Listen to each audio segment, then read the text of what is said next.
Bienvenue à tous, le rendez-vous de l'actualité et bien sûr sur Eden Télévision, le forum des rédactions. Le Bénin est actuellement à 572 cas de contamination au Covid-19 avec 326 sous traitement et surtout 9 décès. On est passé de 2 à 9 décès en quelques jours. Comment comprendre la résurgence de la maladie au Bénin? Est-ce bien sûr le manque d'observation des règles d'hygiène? Mes deux confrères vont en parler dans un instant. Mesures sociales face au Covid-19. Le gouvernement est-il à la hauteur des attentes? Le gouvernement a dû, bien sûr, mettre en place plusieurs mesures au plan social pour atténuer l'impact socio-économique de la crise liée au nouveau coronavirus au Bénin.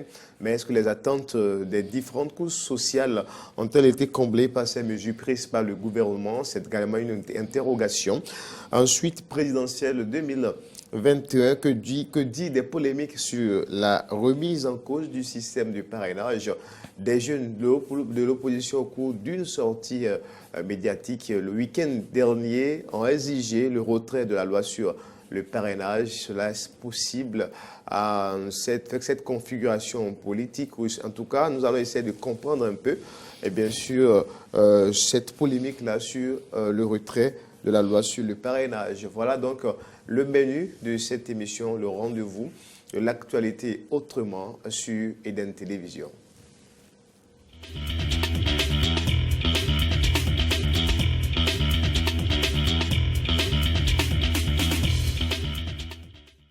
Un nouveau visage à découvrir sur ce plateau du forum des rédactions. Elie Adélayé, c'est ça, hein? Elie Adélayé. Adélayé, voilà, DP de Détermination Info, journaliste bimensuel.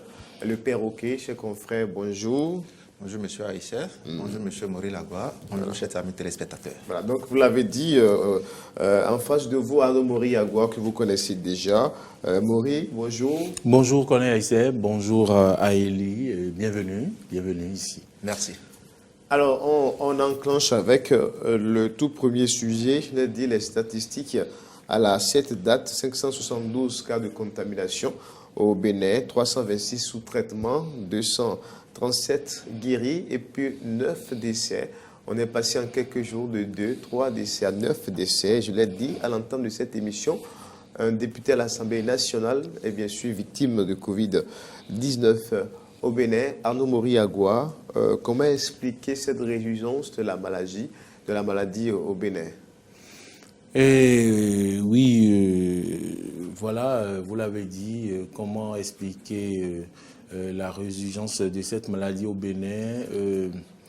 Il faut le dire, le ministre de la Santé, avant bien de lever le cordon sanitaire, avait déjà prédit que si les Béninois ne respectent pas donc les gestes barrières, les consignes, les prescriptions, tout ce qu'il faut, et donc si les Béninois ne restaient pas en état d'alerte, il se pourrait qu'on observe un pic de contamination vers le mois de juillet. Et malheureusement, ça n'a pas raté. Nous allons lentement vers le mois de juillet et à notre plus grande surprise, on constate que le taux de contamination est en train de monter, avec en quelques jours seulement 9 décès. Un député serait mort de contamination. Je n'ai pas encore vu une source officielle qui a donc confirmé que ce député est décédé du Covid-19, mais on constate quand même qu'il y a des précautions qui sont prises et avec donc cette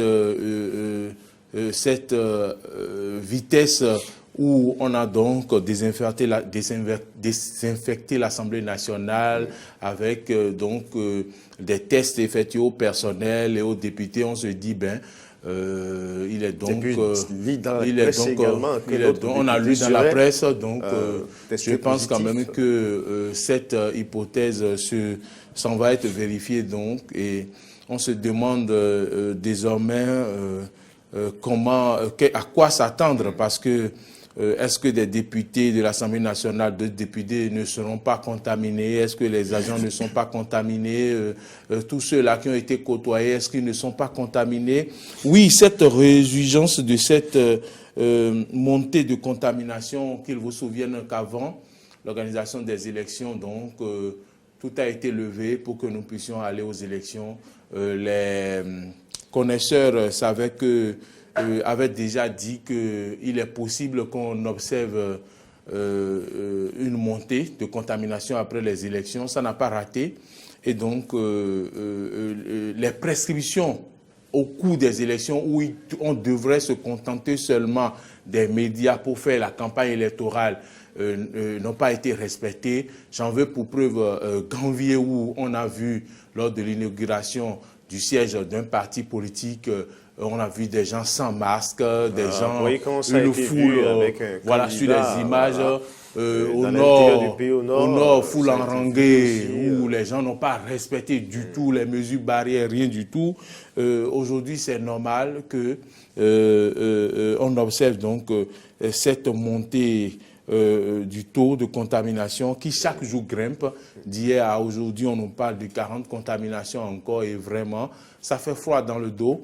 Dans la circulation, vous l'avez vu, vous avez constaté comme moi, la nation l'a affiché encore. Oui, je voudrais dire les comportements. Les gens ne mettent plus leur bavette. En attendant de revenir, vous allez révéler vous avez évoqué cet aspect, le non-respect des gestes barrières par la population.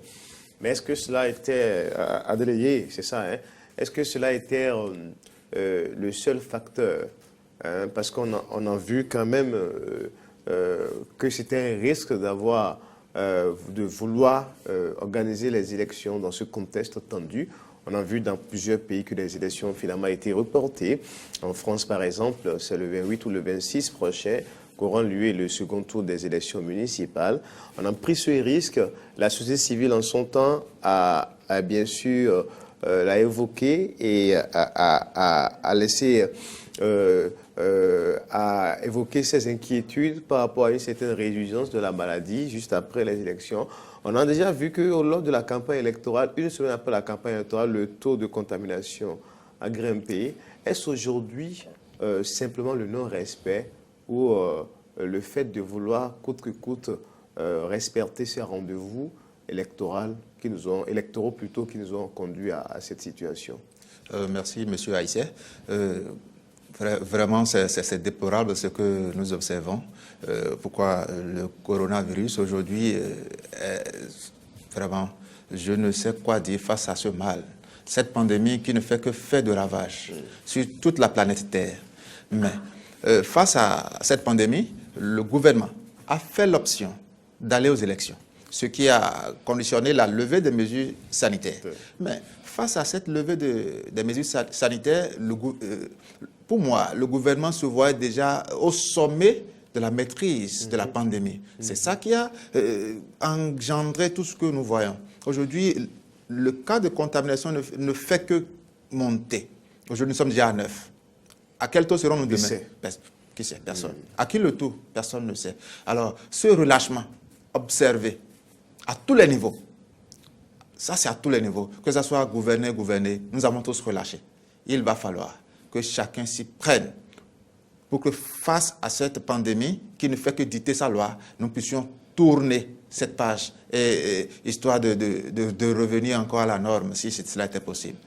Alors, la population aujourd'hui n'a pas encore compris la gravité de ce que c'est que le coronavirus. Mais vous êtes sûr, avec la longue sensibilisation, la forte sensibilisation, Monsieur Aïssé, pas les médias et pas autres moyens. Oui, les médias font ce qu'ils peuvent.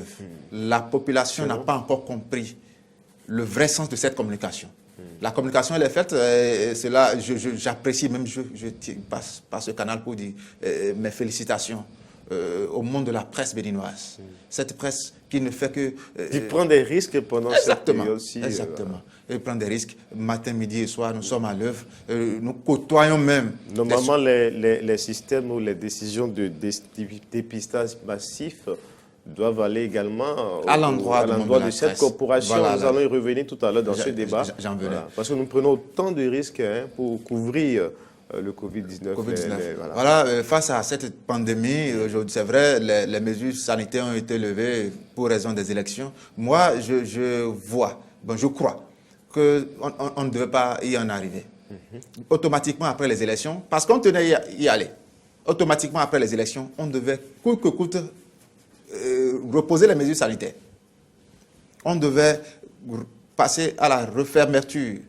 Pourquoi? Parce que comme on a levé les mesures sanitaires, la population aujourd'hui ne fait que s'enjailler et on est même tenté de croire que le virus n'existe pas.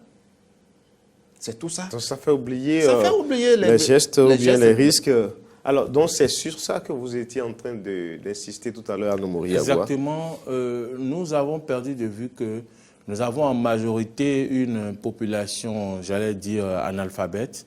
Et donc, pour les gens, pour la plupart, la levée des mesures barrières est synonyme comment dire, d'élimination du virus. Donc, vous allez entendre, si vous allez dans les marchés, les gens disent, bon, depuis que le coronavirus est terminé au Bénin, donc, alors que ce n'est pas terminé, nous devons chaque jour prendre conscience et vivre avec le virus, savoir que c'est seulement les mesures là qui peuvent nous sauver. Donc, les gens ont négligé. Il y a des gens qui ont repris les salutations avec les mains. Il y a des gens qui ont repris les accolades, les embrassades et tout sans gêne. On dit, oh, ce virus-là. Donc, c'est rentré dans la mentalité des gens comme quoi, voilà, on a levé donc les mesures cordon sanitaire et tout, donc c'est fini, il n'y a plus de danger. Or, ce n'est pas ça. Les bus ont repris les trajets. Les bus ont repris les trajets. Des gens qui quittent le sud pour le nord, les lieux de culte, il faut le dire, il faut le reconnaître, les efforts faits par ces lieux de culte, que ça soit, quelle que soit la congrégation religieuse, des efforts ont été faits pour respecter la distanciation. Par exemple, dans une église, l'église catholique où j'étais ce week-end, tellement la distanciation a été respectée au point où il n'y avait plus de place dans l'église. Ils ont donc loué des chaises disposées au dehors pour respecter toujours la distanciation. Il n'y a plus de salutations lors de la célébration. Et donc, je pense quand même que les églises ont pris conscience, ont pris au sérieux la chose. Je ne vais pas dire que c'est parce que les églises ont repris qu'il y a eu ce montée de taux de compte. Il y a eu, bien sûr, cette montée voilà, de taux de contamination, mais je pense quand même que c'est la négligence. Dans la circulation, vous voyez des gens qui mettent leur bavette au menton, des gens qui n'en ont pas, c'est dans leur poche, et puis on circule normalement comme si il n'y a pas de problème, comme si tout va bien. J'ai vu hier, par exemple, un Zémidian avec un cuidant dans la bouche de façon matinale, et puis la bavette au menton. Donc, il va cracher sur la route, alors que tout ça, là, on devait éviter. Donc, je pense quand même que nous devons forcément éviter que les policiers et autres soient gendarmes derrière nous, parce que c'est une prise de conscience individuelle. Est-ce que vous pensez que sur toute l'année, il y a eu vraiment du relâchement également au niveau de l'État central? Oui, je pense. La gestion de la crise?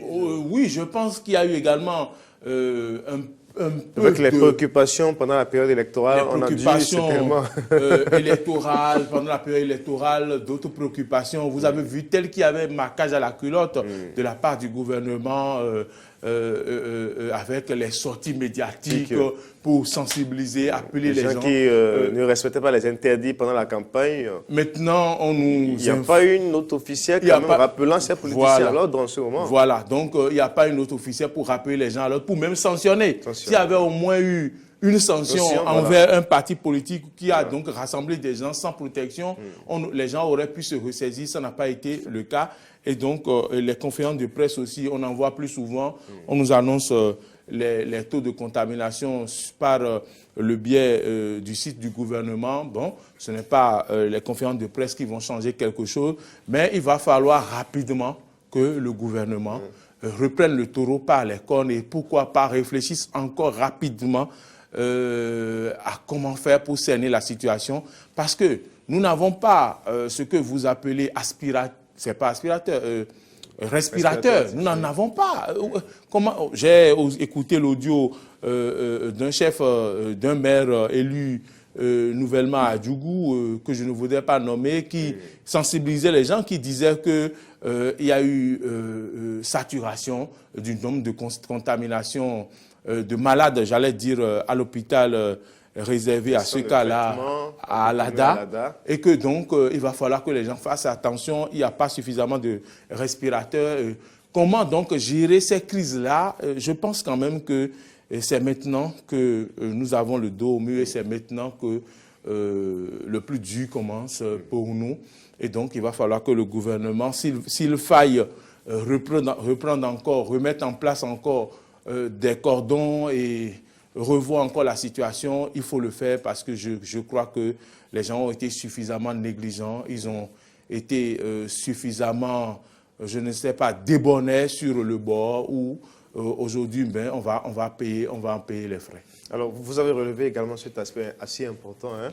Même si j'adresse la question à Elie, c'est vrai au niveau des religions, des lieux de culte, on a quand même vu, en tout cas pour mon cas aussi, quand j'étais à l'église le dimanche, on a quand même vu que des mesures ont vraiment été respectées, alors qu'on pensait que cela pourrait être un peu, la faisabilité pourrait un peu poser problème dans les églises. En tout cas, les quelques églises que j'ai vues ce dimanche, l'église du christianisme céleste, chez moi par exemple, sur la paroisse La Paix de Cocotomé Centre, il y a eu quand même des mesures vraiment à la distanciation respectée. Dans beaucoup d'autres églises également, célestes comme évangéliques que j'ai vues ce dimanche, j'ai constaté quand même que le système de lavage de mains, la distanciation, les gens faisaient l'effort. Il y a même des paroisses où les gens étaient obligés de diviser le nombre. C'est-à-dire, en voulant respecter la distanciation, on est obligé de renvoyer certains en leur demandant de revenir au culte du soir. Effectivement. Voilà. Donc, entre au niveau 7 des et 9h30, églises, il y a 3 messes pour diviser un peu les fidèles. La pression au niveau du gouvernement a fait qu'au niveau des églises, quand même, les pasteurs, les évangélistes et autres font l'effort de faire respecter ces gestes barrières. Alors, comment comprendre alors? Ah oui, cette décision prise par le gouvernement de rouvrir les églises et les lieux de culte, je crois que cette décision, elle est salutaire. Pourquoi? Parce que, quel que soit le mal qui arrive, je crois que c'est Dieu qui a la possibilité de nous aider à conduire cela au passé. Alors, on s'est confié à Dieu, mais en se confiant à Dieu du moins, il va falloir qu'on y aille avec la manière. Ce que propose le gouvernement, d'abord le système de lavage de mains qui est d'abord à l'entrée des églises, le respect de la distanciation à l'intérieur. Le port des masques. Le port des masques est obligatoire. Ne plus se serrer les mains. Je crois que cette décision, elle est salutaire. Il y a même des pasteurs, des évangélistes qui ont dû renvoyer des fidèles qui n'avaient pas de masque. Ah oui, qui n'avaient pas de masque. Il y en a qui distribuaient automatiquement dans certaines églises. Ah là, j'en suis témoin. Aux fidèles. J'en suis témoin. Il y a des églises où le pasteur a mobilisé une équipe qui était à la porte, qui était au portail. Et systématiquement, vous venez. Même si vous avez des masques, on vous dit de sauter le masque que vous avez et de prendre un nouveau masque. Je crois que, franchement, ces églises sont à saluer et ces initiatives, il faut les encourager, mais il ne faut pas que ça s'arrête là. Il faut que cela soit ancré dans nos habitudes. Tant plus que en levant les mesures barrières, il me semble que le Bénin s'est fait prendre par son propre piège. Bien, c'est fait prendre par son propre piège. Parce que vous n'êtes pas sans savoir qu'aujourd'hui en Chine... effectivement, il y a eu une remontée, effectivement. De contamination africaine. Et puis il y a une refermeture des écoles. La Chine qui a donc fait beaucoup d'efforts. On a vu même désinfection automatique des lieux publics et tout. Alors, on a pensé que le coronavirus est derrière, mais finalement... Il y a eu regain de contamination et finalement des écoles ont été fermées. Mais finalement, la complexité de ce virus qui juste là n'est pas encore maîtrisée par la communauté scientifique internationale, ça fait quand même un peu froid au dos, ça fait un peu peur. Ça fait vraiment froid depuis décembre jusqu'à maintenant et qu'aucune solution n'a véritablement été trouvée sur le plan médical. Est-ce qu'il ne fallait pas que les gens commencent à sonder les terrains thérapeutiques en Afrique et autres? Oui, effectivement, il va falloir sonder les terrains thérapeutiques en Afrique, mais la solution la plus efficace serait peut-être un vaccin. Et vous savez, les polémiques qu'il y a autour de vaccins venus de l'Europe et tout. Il y a même eu des polémiques autour des masques. Et donc, vraiment, on ne sait plus véritablement dans quel sens aller et qui va valider un peu ces mesures thérapeutiques.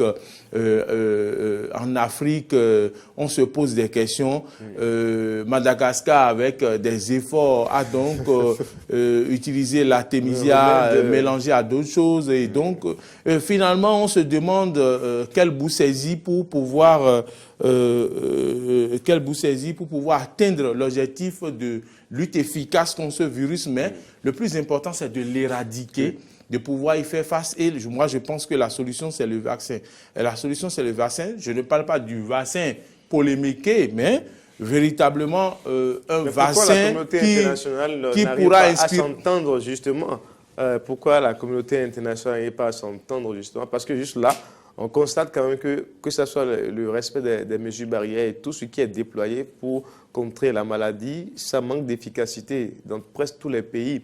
On a vu en Afrique, quand les pays ont fait le déconfinement, que le taux a explosé pratiquement. Oui. En Europe, c'est pareil. La Chine, aujourd'hui, on a évoqué le cas de la Chine. Oui. Alors, à qui profite alors? Peut-être dans les prochaines semaines, la France, si on ne sait jamais, peut-être la France, dans les prochaines semaines, on ne sait pas. Il peut y avoir aussi un revirement. Ouais. Donc, en tout cas, ce virus continue de dompter le monde entier. On reste dans ce même registre en parlant du coronavirus, mais cette fois-ci, les effets sociaux, économiques sur la population, en tout cas au Bénin. Le gouvernement, même si c'est venu un peu en retard, a finalement réagi. Et comme l'ont dit certains, l'État a pris le temps d'étudier la question, de savoir comment agir pour impacter réellement la population et atténuer les désagréments ou la souffrance de la population au cours de cette période de pandémie, avec un blocus sur les activités. Anno Moriagua, je vais revenir à vous tout à l'heure, puisque vous avez fait évidemment Elie Adeleye. Alors, dites-nous, que pensez-vous des efforts du gouvernement dans ce sens-là, le social, pendant cette période de coronavirus? La question essentielle, est-ce que ces mesures, la longue liste de mesures prises concernant les petites et moyennes entreprises, concernant les couches les plus vulnérables, est-ce que ça compte vraiment les attentes des Béninois? Merci, monsieur Haïtien. C'est vrai que c'est un peu plus large. C'est vrai, la liste des... La liste est longue. La liste est longue, vraiment. C'est vrai, le gouvernement a fait un effort louable. Reconnaissons-le, le gouvernement a fait un effort louable. Mais cela n'est pas encore ce que cela devait être. On en a besoin face à cette pandémie. Beaucoup existent dont les activités ont été sèchement faussées par le mal. Combien de Béninois sont-ils ceux-là qui peuvent véritablement bénéficier de ces mesures qui sont prises par l'État? Est-ce ceux qui sont dans les centres urbains, ceux qui sont dans toutes les contrées, pourront-ils véritablement bénéficier de ces mesures? C'est vrai, le gouvernement, il faut l'encourager. Mais franchement, il peut aller au-delà. Le gouvernement peut mieux faire. Pour moi, ce n'est pas encore... Est-ce que vous estimez qu'on a réellement le pouvoir financier pour aller au-delà de ce qui a été fait? Monsieur Haïtien, on a véritablement le pouvoir financier pour faire face à cette décision. Le coronavirus a fragilisé presque tous les États aussi. Monsieur Haïtien, vous savez de quoi je parle. Le gouvernement a les moyens pour faire face à cette mesure. C'est vrai, ce n'est pas encore ce qu'on fait, mais les moyens sont là. Les moyens sont là. Ne serait-ce qu'impacter un bon nombre. Parce que sur toute la ligne, le mal... Les artisans sont concernés. Les artisans sont concernés. Il y a beaucoup de couches sociales il y a une série, il y a toute une longue liste de personnes qui seront concernées. Mais vous pensez qu'il faut aller au-delà? Il faut aller au-delà. Le gouvernement peut mieux faire. Les moyens sont là. Et je ne doute pas de la bonne foi de ce gouvernement. Je crois que ça, ce n'est qu'un pas. Et encore le premier. Après, donc pour vous, certainement d'autres actions. Il y a d'autres actions qui vont s'en suivre, qui pour nous aider à vivre au mieux. Pourquoi? Parce que le confinement est passé par là. On a passé tout un long moment à rester sur place. Même si il y avait le service minimum, on allait au boulot, on venait, mais quand même, beaucoup sont ceux-là qui sont restés à la maison. Or, le confinement exige la consommation un peu exagérée de l'électricité et d'eau. Mais dans ce cas, il n'y a rien à faire. Oui, mais concernant l'électricité, justement, il y a quand même des mesures. Il y a des mesures qui sont dans ce sens. Mais la hausse qu'on devait connaître, le gouvernement a pris ça en charge, par exemple. Donc ces mesures, pour moi, elles devaient être en amont, que cela n'allait pas poser de problème aujourd'hui. Le gouvernement a pris le temps d'observer, d'étudier avant de poser des actions. Mais si elles étaient venues un peu plus tôt, ces mesures, je crois que ce serait à l'actif du Béninois. Arnaud Moriagua.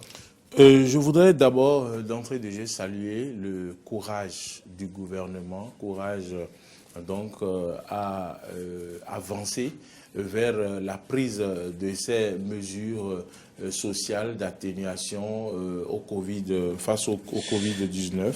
Il faudrait saluer leur courage parce qu'on sait que le Bénin, avec la fermeture des frontières avec le Nigeria, avec la crise économique dans le monde aussi, fait partie des pays qui souffrent économiquement. Mais néanmoins, le gouvernement a donc mis la main à la poche pour pouvoir donc soulager un tant soit peu une frange de la population.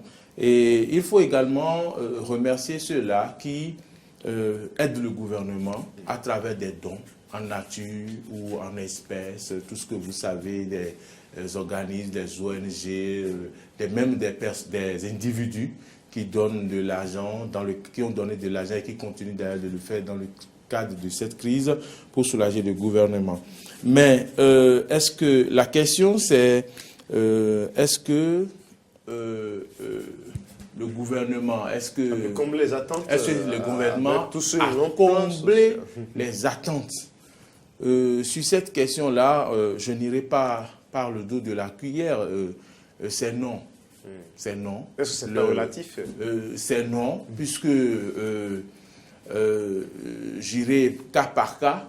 Lorsque nous prenons, par exemple, les taxis interurbains, les topa-topa et autres qui ont été mis aux arrêts pendant la période. On prend le cas des TVM, taxes sur véhicules. Si on prend ces TVM-là, on nous a dit que ça concerne ces véhicules-là, les taxis interurbains, les bus qui ont été mis aux arrêts, alors que cette crise-là n'a pas impacté que ceux-là. La dame qui vend à Dantopa, qui, par exemple, à coup sûr, pendant cette période, a connu de méventes et qui a une voiture qui se déplace, aussi paie ce qu'on appelle TVM. Et donc, lui aussi, elle aussi, en principe, elle a subi, qu'on le veuille ou non, l'impact négatif de la crise. Et donc, normalement, elle devrait être concernée. Nous sommes tous concernés par cette crise-là. Nous avons été impactés d'une manière ou d'une autre. Il y a des gens dont le service a décidé de faire un réaménagement technique. Des gens sont laissés à la maison ou d'autres vont faire quelques heures, repas chez eux et les gens se relaient. Et par conséquent, la crise a affecté tout le monde. Ça a bouleversé l'emploi du temps des gens, ça a bouleversé les entrées de part et d'autre, ceux-là qui font le DJ, le disc jockey, ceux-là qui louent les sonos, qui a une voiture qui doit les déplacer. Il faut rappeler que les week-ends, il n'y a plus d'activité. Et donc, les plages, les bars, tout est fermé. Celui qui a son véhicule, qui paie aussi des TVM, il est impacté. Puisqu'il faut qu'il y ait des activités, qu'il déplace la sonorisation pour aller animer quelque part, pour pouvoir donc avoir de l'argent pour payer ses tasses. Donc, il a été impacté aussi, celui-là qui avait donc qui avait espoir, qui sera pris en compte, n'a pas été pris en compte. Par conséquent, il dira que ses attentes n'ont pas été comblées. Je vais prendre un autre cas, l'électricité, la facture. Le cas des PME, l'électricité, le cas des PME. Là, c'est relativement mieux faire parce que... le cas des PME, vraiment, le cas des hôtels et autres, oui, les gens, c'est normal. Ceux qui sont concernés vont se dire très satisfaits de cette décision et saluer le gouvernement pour cette décision-là. Le gouvernement, quand même, a pris certaines mesures. Il faut déclarer ses agents, il faut payer ses impôts. Et donc, oui, sur cette question-là, j'apprécie et je suis d'accord que le gouvernement a fait ce qu'il fallait. Mais ici, ce dont nous parlons, c'est une satisfaction. Ça dit que c'est le fait que est-ce que les attentes ont été comblées? Oui, de par la position des concernés, les attentes ont été très comblées. Mais il y a des gens qui nourrissaient des espoirs, qui pensaient qu'ils seront pris en compte, qui ne l'ont pas été. J'ai donné un exemple. Quand on parle des factures d'électricité et d'eau, par exemple, il paraît qu'il y a un peu de polémique. Il paraît que c'est les structures, les hôtels et autres qui sont concernés. Ce n'est pas tout le monde. Mais on dit mesure générale. C'est une mesure générale. Et donc, voilà, on se pose des questions. On parle de subvention de l'électricité, alors qu'en décembre, on nous avait dit qu'on a déjà subventionné l'électricité, le coût de l'électricité. Et puis, c'est pour ça qu'on n'a pas senti l'augmentation sur nos factures. On revient en temps de Covid maintenant, on nous dit, pour ces mesures sociales, qu'on a encore subventionné l'électricité. Et c'est pour ça qu'on n'a pas senti la différence sur nos factures. Qu'à partir de 7 ans maintenant, on peut sentir la différence. On ne comprend plus ce qui se passe. Qu'est-ce qu'on a subventionné, qu'est-ce qu'on n'a pas subventionné, on ne sait pas. Donc, il va falloir que le gouvernement nous clarifie qu'est-ce qu'ils ont subventionné en décembre à la sortie du Conseil des ministres qu'ils avaient annoncé, où ils nous avaient annoncé qu'ils ont subventionné l'électricité. Qu'est-ce qu'ils avaient subventionné? Et au cours maintenant des décisions prises lors du Conseil des ministres en ce qui concerne les mesures sociales, quelle électricité ils ont encore subventionné et pourquoi on connaîtra donc cette augmentation à partir de septembre. Il faudrait qu'on nous clarifie. Donc tout cela réuni fait que l'on n'est pas vraiment satisfait. Et voilà. Eli Adele, voilà, c'est un long temps de parole. Voilà, Eli, voilà, c'est justement à ce niveau qu'on parle des subventions au niveau des frais d'électricité. C'est vrai qu'on aurait aimé, comme l'ont fait d'autres pays, le Niger, le Togo, même la Côte d'Ivoire, avoir donc exonéré de tout paiement, par exemple, sur 2 ou 3 mois. Ça n'a pas été le cas au Bénin. Et cette mesure prise par le gouvernement, on se pose vraiment des questions. Il devait y avoir une hausse normalement et le gouvernement prend ça à charge jusqu'en septembre. C'est un soulagement. Mais est-ce que ça impacte réellement? À la suite de mon collègue Maurice Lagua, je crois que le gouvernement a fait un effort salutaire, mais ce n'est vraiment pas encore ce que l'on souhaite. C'est vrai, ceux qui sont concernés par cette mesure pourront applaudir des 10 doigts. Mais pour les gens, comme... tous les citoyens abonnés à la SBE. À la SBE, non. Ça, c'est une partie de la population. Maintenant, qu'adviendra-t-il à ceux-là qui sont sur les compteurs, ceux qui ont les compteurs prépayés? Quel est le traitement qui est réservé à ceux-là qui sont sur les compteurs prépayés? Le gouvernement n'a pas encore pensé à cela. Et puis parce qu'il y a des structures concernés qui sont sur compteurs prépayés. Et puis justement, des citoyens qui ne sont pas directement abonnés. Puisque vous savez que dans certaines maisons, par exemple, il y a des propriétaires qui vendent. Oui, justement, qui vendent. On vous dit que le kilowattheure peut être à 200 ou à 300 dans certaines maisons. Oui, mais ce que moi je dis, il paraît que les citoyens lambda comme vous et moi ne sont pas concernés. C'est ce que nous disons. C'est les structures qui sont concernées. Et aussi, si on devait être concerné, vous soulevez un point important. Non, mais le relevé du Conseil des ministres parlait justement des citoyens qui sont abordés. Ça, c'est une autre mesure et c'est ça qui met l'accent sur la hausse qu'on devait avoir normalement, mais que le gouvernement a pris en charge. Il y a d'autres mesures concernant les grandes entreprises, certaines PME dont les factures ont été prises en charge par l'État, par exemple. Alors que là, justement, cette mesure aurait pu être véritablement étendue vers réellement les citoyens pour que les gens ressentent un peu au moins. En fait, c'est des interrogations, c'est une option, c'est prise par le gouvernement. Mais en réalité, la question est relative. Oui, franchement, je crois que le gouvernement doit aller au-delà de ces mesures. Parce qu'il ne sert à rien de vouloir privilégier une tranche de la... Vous n'êtes pas plus béninois que moi, je ne suis pas plus béninois que M. Agua. Mais si, au nom de quoi vous aurez une entreprise que ces mesures vous avantagent, au moins, moi, ça me désavantage. Je crois qu'il va falloir qu'on... Mais c'est pour relancer l'économie. C'est pour relancer l'économie, certes, mais on peut faire mieux que ce qu'on a vu là. Le gouvernement a déjà posé un pas qui a félicité. Que nous avons salué. Que nous avons salué. Mais ce gouvernement peut mieux faire. On peut mieux faire.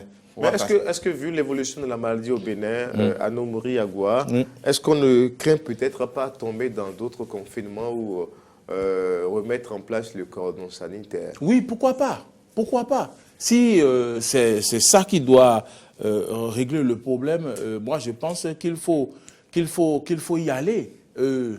Les gens diront que non, c'est Dieu qui nous protège, c'est Dieu qui décide si tu vas attraper la maladie ou pas.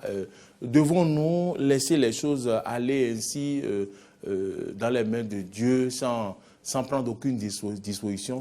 Respecter les gestes Sûrement pas, barrières. sûrement pas. Si c'est nécessaire que le gouvernement décide encore de remettre des cordons sanitaires ou d'arrêter encore, comment je vais dire, les transports communs ou les bars et autres, je pense quand même qu'il va falloir le faire parce que vraiment, moi, je ne vois pas encore le bout du tunnel pour les prochains mois.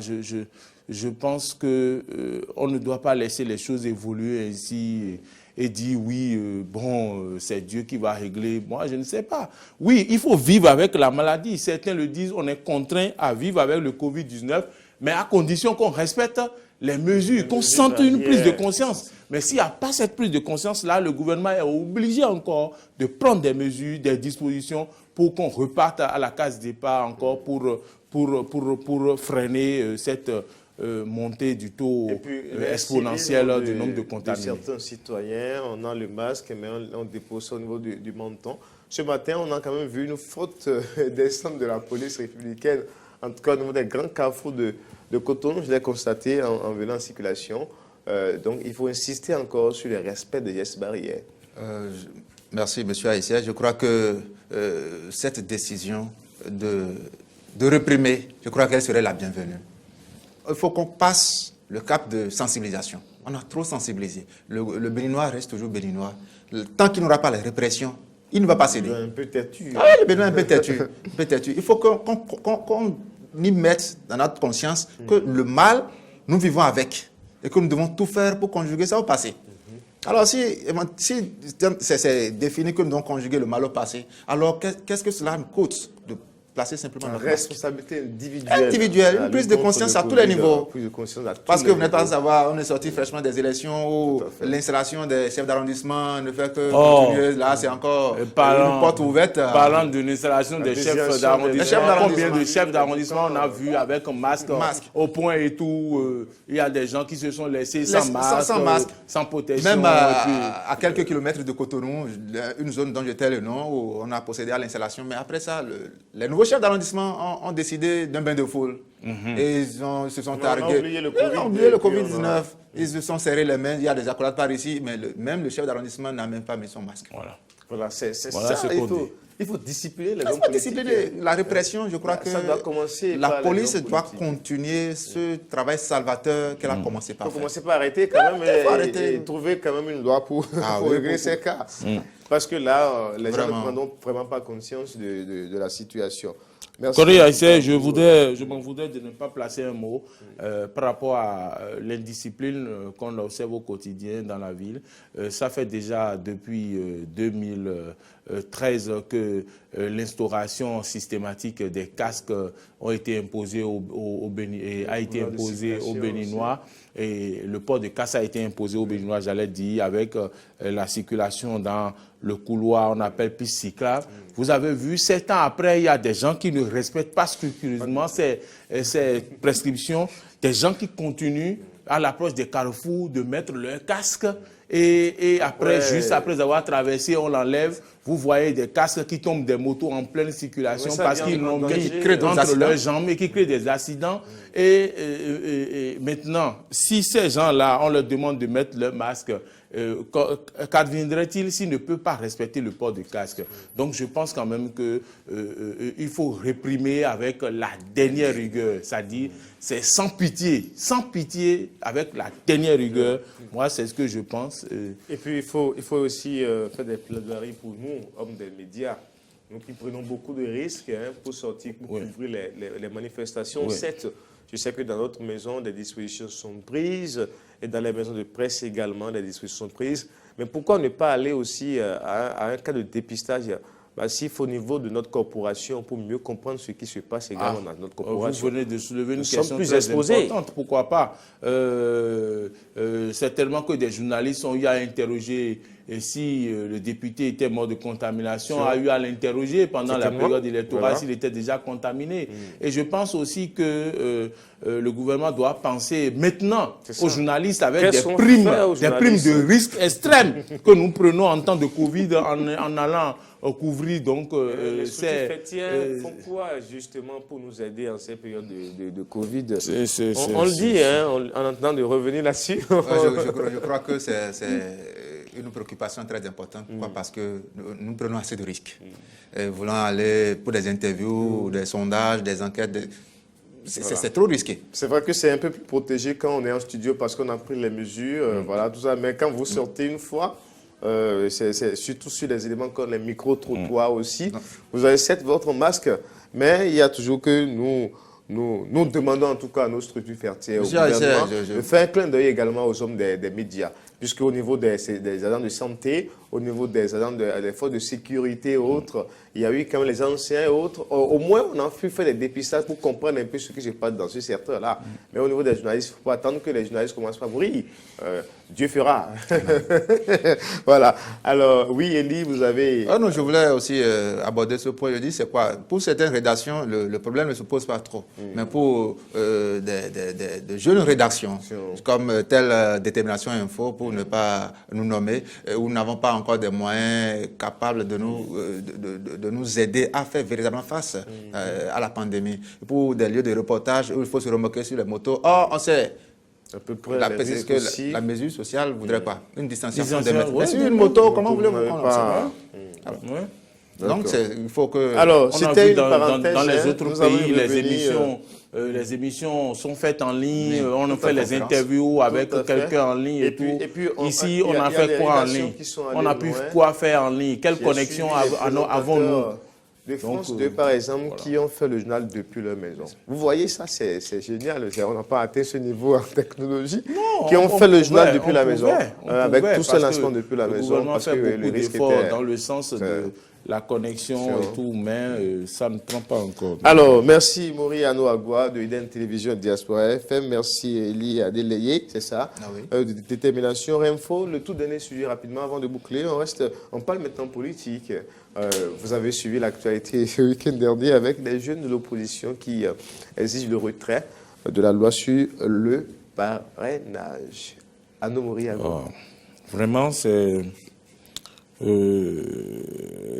une situation qu'on a commencé par observer depuis ce week-end où des jeunes demandent le retrait de cette loi sur le parrainage et que pour permettre à tout Béninois pouvant compétir, d'être candidat aux élections de 2021.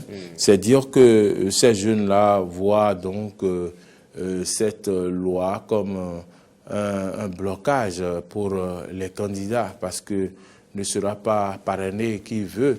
Et donc... pour les candidats de l'opposition, surtout. Bon, je sais pas. Je sais pas. Parce que il peut y avoir de grandes surprises. Il peut y avoir... Parce qu'aujourd'hui, théoriquement, qui sort l'opposition ne pourra pas se présenter si les élections sont pour demain. Si on s'en tient à la réalité politique actuelle, les 16 scientifiques viendront d'où si l'opposition le seul parti d'opposition qui a pu décrocher quelques maires. Il n'y a que 7 maires, voilà, je vous comprends.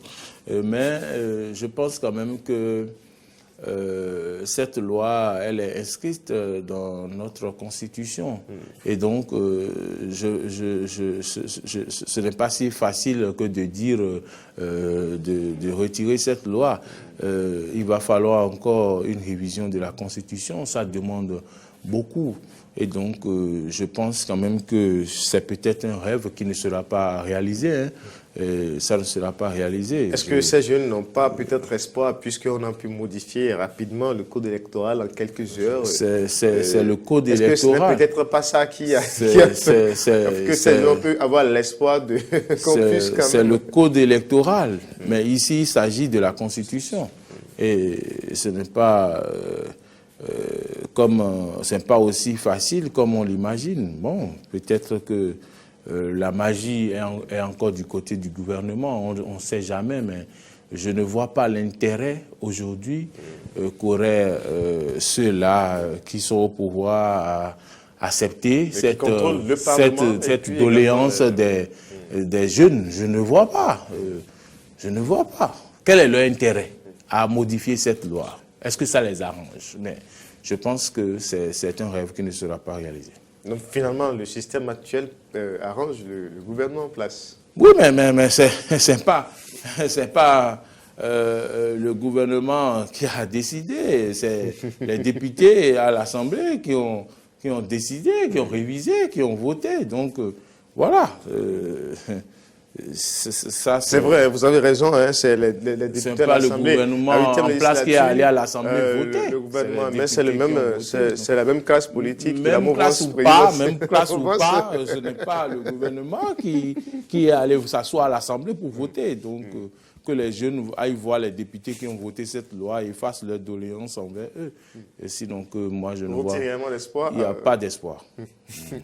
Elie. Oui, c'est vrai, les jeunes sont montés au créneau ce week-end, comme quoi ils sont en train de voir l'avenir sombre. Il faudrait qu'ils souhaiteraient participer aux élections. Parce que théoriquement, si les élections, s'ils devaient avoir élection, c'est qu'ils sont en course. Ils sont en route. Ils sont en course. Pourquoi? Parce que le système actuel voudrait quand même qu'il y ait minimum 16 maires ou 16 députés à l'Assemblée nationale. C'est ça que prévoient les tests. Mais, monsieur Aïssé, figurez-vous, dans les tout prochains jours, il peut y avoir des revirements politiques. Ça là. Il peut y avoir des surprises. Il y a des surprises. Il y aura des surprises. Je vous fais cette confidence. Il y a des surprises. C'est vrai, théoriquement, ce sont les deux blocs qui partent favoris pour les élections présidentielles. Mais nous sommes en politique. Tout est possible. Les fins de mandat au Bénin sont tumultueuses. Tout est possible. Et puis les gens sans perte de contrôle. Vers la fin du mandat. Vers la fin du mandat, je crois que les gens pourront prendre de gros risques. Et c'est un peu comme si ça se dessine déjà avec le pouvoir. Ça se dessine. Une lecture minutieuse du système actuel nous amènera quand même à poser des questions, savoir dans les tout prochains jours, les surprises vont s'annoncer. Que ce soit du BR ou de l'UP, je suis sûr que les gens finiront par rejoindre l'autre camp pour pouvoir permettre une animation adéquate de la vie politique béninoise. Alors pensez-vous réellement qu'il y aura de surprises si par exemple le président est candidat pour la prochaine présidentielle? Surprise, pourquoi? Surprise, si le président est candidat, il passe. Il va passer. Quelle sera la surprise? Son échec ou de quelle surprise vous parlez? Si le président est candidat, il passe. Est-ce que les cadres peuvent changer? Est-ce que l'opposition peut réussir avec le système actuel à avoir tout au moins un candidat, par exemple? Oui, l'opposition peut avoir un candidat et on pourrait même être surpris que l'opposition réunisse les 16 signatures. Non, tout c'est possible. Dans quel cas cela? Oui, si est donner les 16 signatures à l'opposition ne veut pas dire qu'on lui a... Donc forcément, on aura 9 ou 16, on aura 9 certainement de l'autre camp qui feront défection ou Non, pas travailleront. défection, mais je n'appelle pas ça défection. 9 qui ont soutenu l'opposition, qui ont aidé l'opposition, mais ce n'est pas une défection. Sinon, sur tous ces nombres de maires, il faut 16 seulement pour l'opposition. Et on va dire qu'ils ont été solidaires de l'opposition. Mais on ne dira pas qu'ils ont fait défection, non. Mais si regardez autant de maires que nous avons. Ce type de surprise peut réellement arriver. Oui, c'est possible. Tout est possible. Nous sommes au Bénin et tout est possible. Surtout, vous savez, pour atteindre cet objectif, il faut d'abord que ces maires soient sûrs que le président ne sera pas candidat. Ou du moins que s'il pose ces actes, que le président ne sera pas réélu. Sinon, ils vont griller définitivement le président sera leur carte. Candidat pour 2021. Je crois qu'on reviendra sur ça. Juste là, il n'a pas dit qu'il ne sera pas candidat. Le président avisera. Il a dit qu'il avisera. Alors, mais le président, selon sa dernière sortie sur la question, quand il était à Washington ou à New York, je crois, aux États-Unis pour sa mission, mais il était préoccupé par son bilan. Oui. Quand la question lui a été adressée, il était préoccupé par son bilan. Oui. Alors aujourd'hui, il faut évaluer. Et si, théoriquement, on voit que le bilan est meilleur, ça voudra dire directement qu'il se présenterait peut-être. Parce que s'il compte sur son bilan, c'est rien que des analyses que nous faisons. S'il compte sur son bilan, si lui-même il trouve que ce bilan est satisfaisant et que ça peut continuer et ça peut lui permettre d'avoir encore une fois cette permission des Béninois pour rester pour les 5 ans qui restent, c'est possible. Vous n'avez pas mais vu si déjà, son bilan est un peu plus... Vous n'avez pas vu déjà lui-même peut-être qu'il pourrait des gens qui suscitent déjà sa candidature. Donc, alors Elie, rapidement... Je crois qu'il y a des alliances qui se forment déjà pour susciter la candidature du président Patrice Talon pour les prochaines élections. C'est une méthode traditionnelle. Traditionnelle, je suis d'accord, monsieur Aïssé. Mais qui marche très souvent. Déjà à la fin d'un mandat, on sait que le bilan est quand même globalement satisfaisant, mais pourquoi ne pas rempiler? Pourquoi ne pas rempiler? Le président dit qu'il avisera, mais avant qu'il n'avise, je crois que pour beaucoup de Vous avez des choses intéressantes à nous dire, Elie, et puis Anne-Marie Agua. On y reviendra la semaine prochaine. Si vous le voulez. Merci Anne-Marie Agua, merci Elie. Adelaïa, la réalisation sur Epassi Huéou, avec Denis Maroya, caméra, et puis Chimène Claudia Dossou, Didier Guédou au son, et bien voilà, donc toute l'équipe qui a conduit cette émission. Nous ferons Monsieur Sirou rédaction, Monsieur Sirou à la réalisation. À la réalisation, voilà. oui. Et puis nous saluons au passage Igor Ontonji et Martin Tony Sey aussi, qui sont là également parfois pour l'émission. Merci d'avoir suivi le Forum des rédactions. Rendez-vous très très prochainement ce mercredi soir à 22h sur les antennes de Eden Télévision. Au revoir. Au revoir.